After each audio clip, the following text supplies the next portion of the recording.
পৃষ্ঠপোষকতা এবং মদদে এই জামাত শিবির বাংলাদেশের রাজনীতি করার সুযোগ পায়।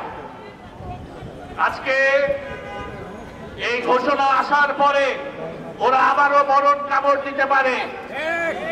আপনাদের এ ব্যাপারে সর্বোচ্চ সতর্কতা অবলম্বন করতে হবে এবং নিঃশর্ত এবং নিঃস্বার্থভাবে আপনাদের ঐক্যবদ্ধ থাকতে হবে। সম্প্রতিকালে আপনারা সেই সাহসিকতার সাথে এদের আগ্রাসন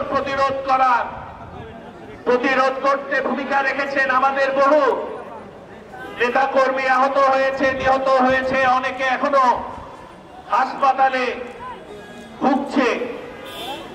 আমি সবার প্রতি সমবেদনা এবং সাধারণ ছাত্ররা যারা নিহত হয়েছে, সাধারণ মানুষ যারা নিহত এবং আহত হয়েছে, তাদের প্রতি আমার সমবেদনা জানাচ্ছি এবং এই ধ্বংসলীলা যারা করেছে তাদের নিন্দা করার ভাষা আমার নাই।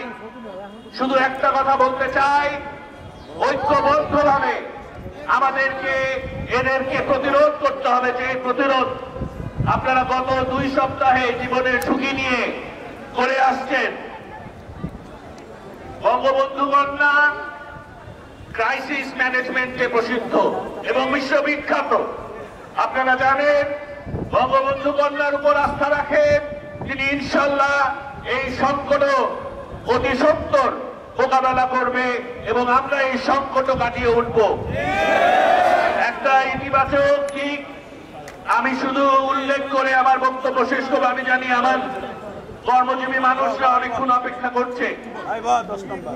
আমি শুধু এটুকু বলবো, আজকে জাতিসংঘ আমাদের এই হতাহতের তদন্তে অংশগ্রহণের ব্যাপারে উৎসাহ ব্যক্ত করেছে এবং বর্তমান সরকারও তাদেরকে স্বাগত জানিয়েছে। এ থেকে বোঝা যায় যে বঙ্গবন্ধু কন্যার সরকার কতখানি আন্তরিক, প্রকৃত তদন্ত করে দোষীদের বিচারের আয়তায় আনার ব্যাপারে।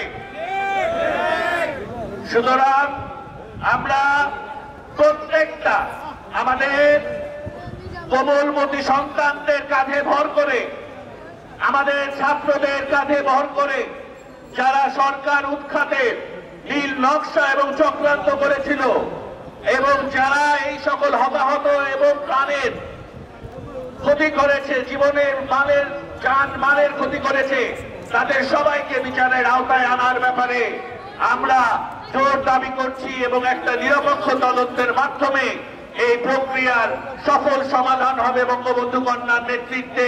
এটাই আমাদের দৃঢ় বিশ্বাস। আমার শেষ